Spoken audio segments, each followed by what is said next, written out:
exército de mosquitos lançado nas ruas. Os temidos Aedes aegypti, só que modificados geneticamente. Graças à ciência, eles se tornaram mosquitos do bem, prontos para ajudar a combater a dengue, a zika e a febre chikungunya, todas doenças transmitidas pelo Aedes aegypti. A parte interessante do mosquito do bem é exatamente que ele é um mosquito lutando contra o próprio mosquito. Mas será que a mutação genética é segura?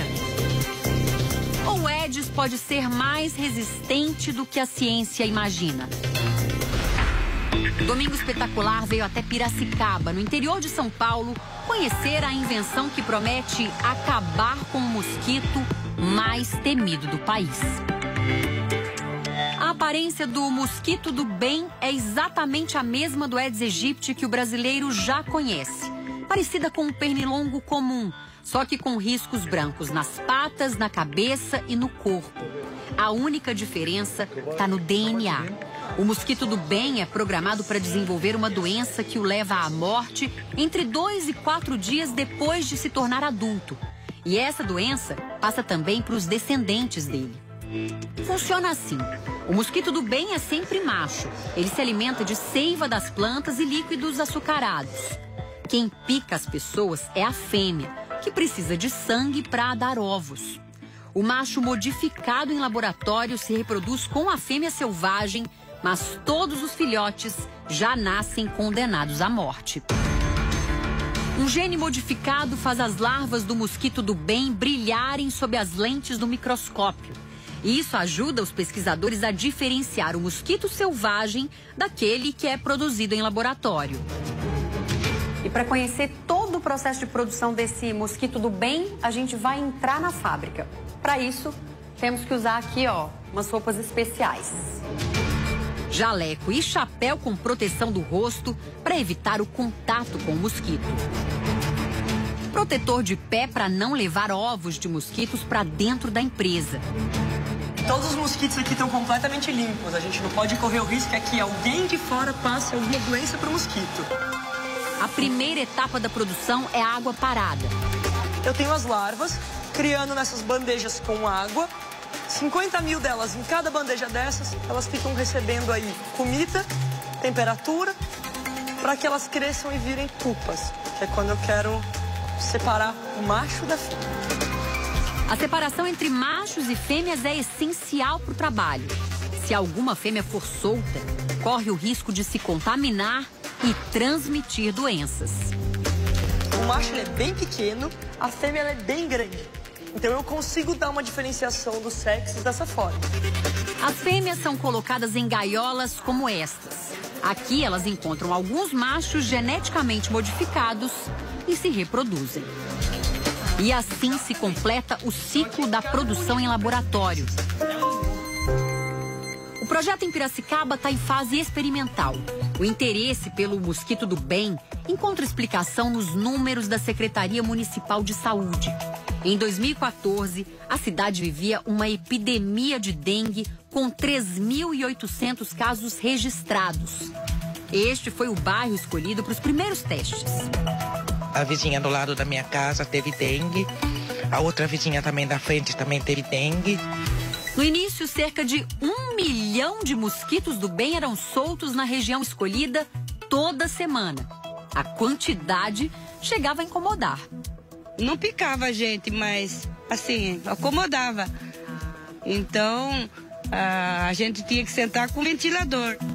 Alguns moradores ficaram meio desconfiados da estratégia.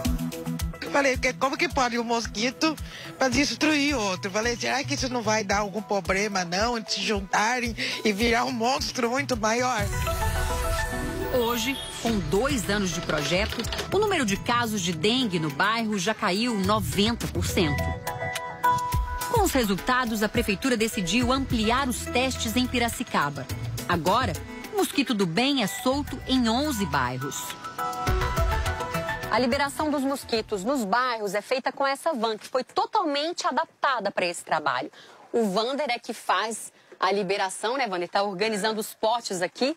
São 250 potes como esse aqui, cada um deles com 500 mosquitos. A grande vantagem do mosquito é o alcance. Se eu soltar o Aedes do bem aqui na rua, ele vai sozinho entrar em todas as casas, sem ter que tocar campainha, sem pedir licença, né? Por cima do muro, por debaixo da porta. No Brasil, o mosquito do bem ainda não tem a liberação da Agência Nacional de Vigilância Sanitária. Mas os testes até agora são promissores.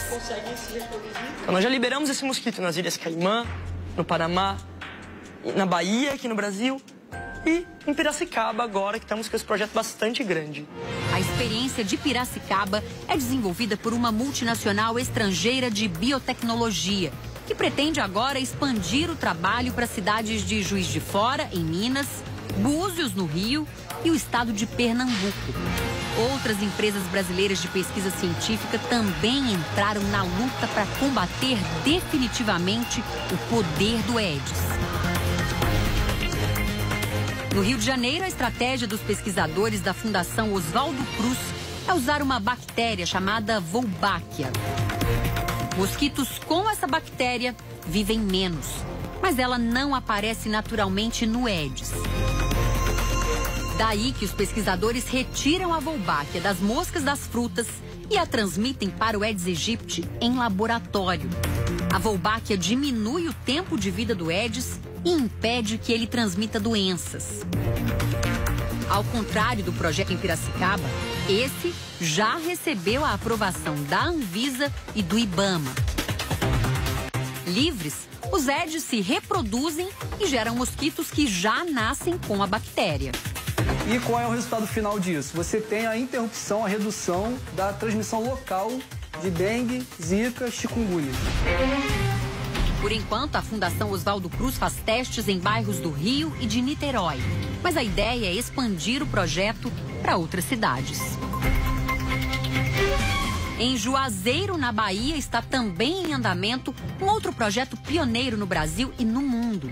Para controlar a população do Aedes aegypti, os pesquisadores pretendem tornar o inseto estéril. A ideia é criar em laboratório mosquitos machos que não possam se reproduzir. Uma fêmea só copula uma vez na vida.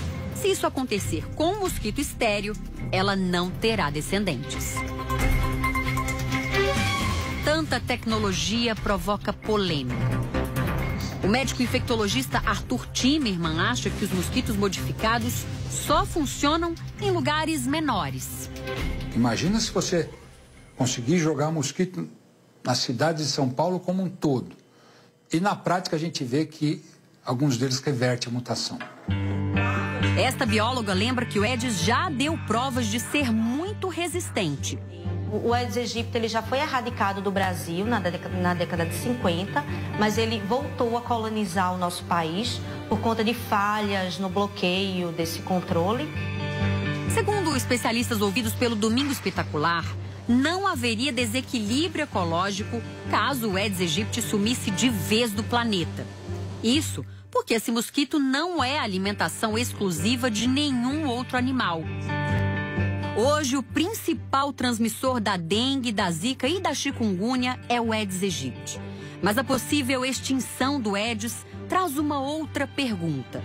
Se ele desaparecer, isso será a garantia de que as doenças também vão acabar? Não, a eliminação do Aedes aegypti não é garantia da eliminação da dengue, da zika e da chikungunya, porque existe um segundo transmissor dessas doenças, que é uma outra espécie de mosquito chamada Aedes albopictus, que ele tem capacidade de transmitir essas três doenças. Os especialistas concordam que um mundo sem mosquitos é praticamente impossível. Para não ter mosquito no mundo, você vai ter que acabar com tudo quanto é floresta do mundo, que eu acho que também a gente vai morrer. Então, o mosquito a gente vai ter que aprender a conviver com eles sempre.